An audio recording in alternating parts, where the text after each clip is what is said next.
Tony Elliott's job has to be one of the more intriguing in college football just because his situation is vastly different than a lot of other coaches. 2 3 win seasons obviously doesn't spark a ton of excitement from those 2 years.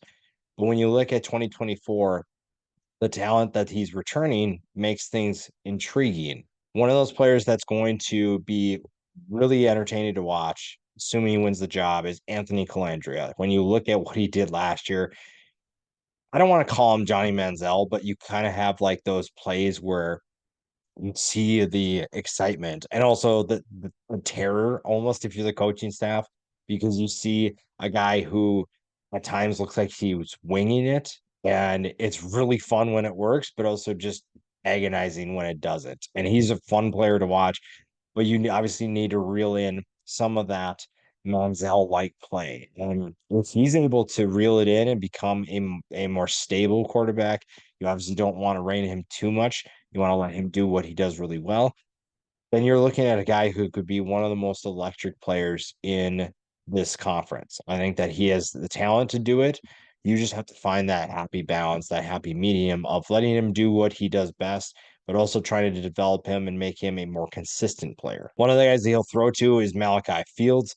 When you have the number of options that he'll have this year, there's a lot of potential in this group. Now, this group finished 47th in passing last year. So it wasn't like they struggled moving the ball down the field, but this is a group that I think has a lot of potential in 2024. Malachi Fields comes in at 6'4", 220 pounds, 811 yards last year, 5 touchdowns. There's a lot to like about his game.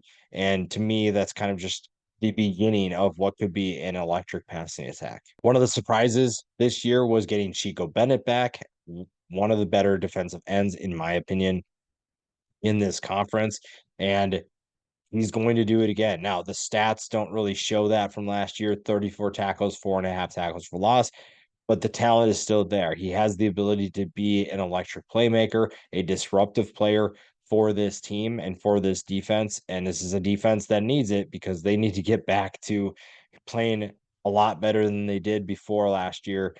When you look at what they did, they're finishing in triple digits for a lot of stats.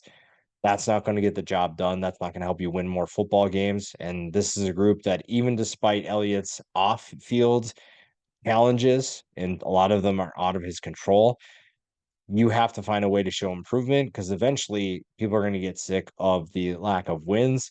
And a lot of that starts on the defense. I think one of the steadying forces for Calandria up front is going to be Brian Stevens, a veteran for this group. And I really like what he does for this team. A guy who's probably not going to get the recognition that he deserves, but he is such a vital piece to this offense. Again, if you want to see improvement, obviously the offensive line will play a huge role in that. And Stevens is the leader of that group, and he has the experience snapping the ball to Calandria. He has the experience of leading this offense, and that's an underrated part that I don't think we talk about a lot. Back to defense, Cam Butler, again, another player that I'm surprised is still in college. He's a really fun player who, a former math transfer that did a lot of good things for Virginia, and now you get to see maybe a more unleashed version of him. 5 tackles for loss, 3.5 sacks.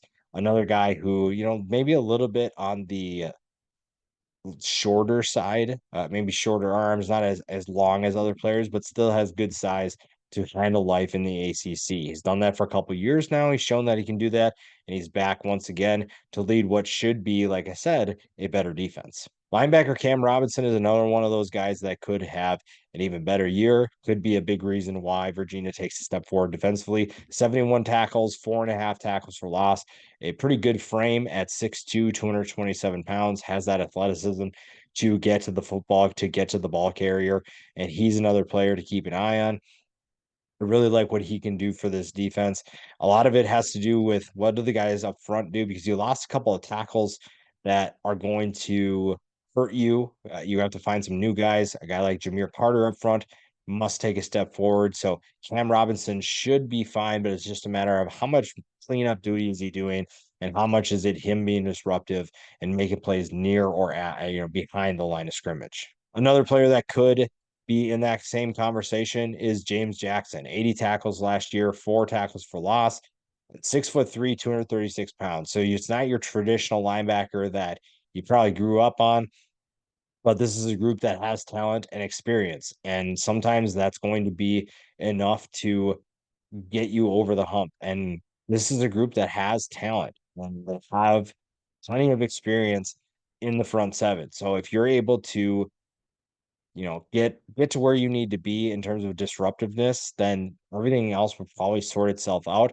Again, a lot of that starts up front, but if you're able to figure it out up front, that helps the guys behind you so much more. Another veteran player that is back for another year, Jonas Sanker, the safety who has been, seems like every year he leads the team in tackles.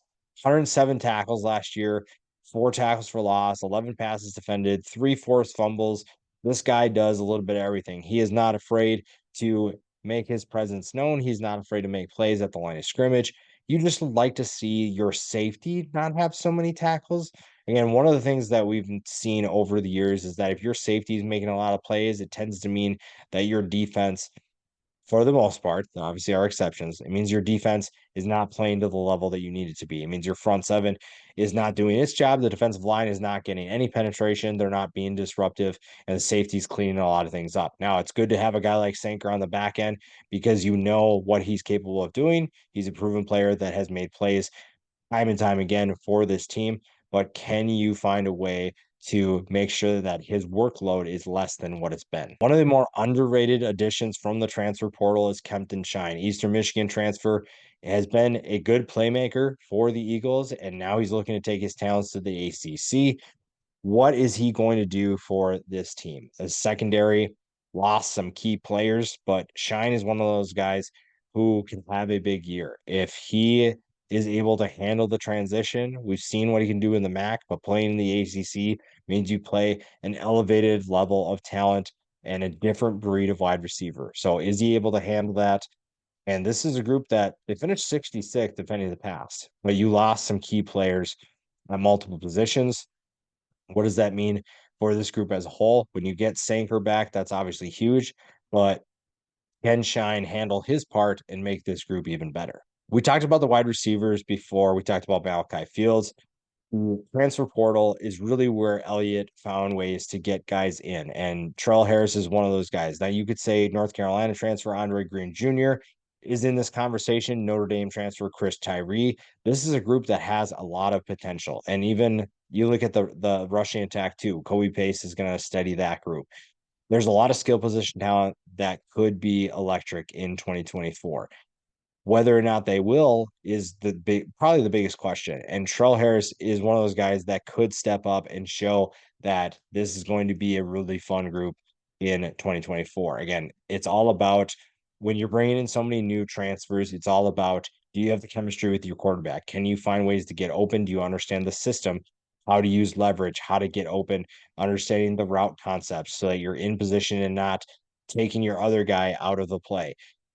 A guy like Trell Harris can be explosive. We saw that at Kent State. We saw what he's capable of doing. And if he can do that at his new school, then a guy like Anthony Colandrea, again, will be one of the best quarterbacks in this conference. And this passing attack is going to be very difficult to defend.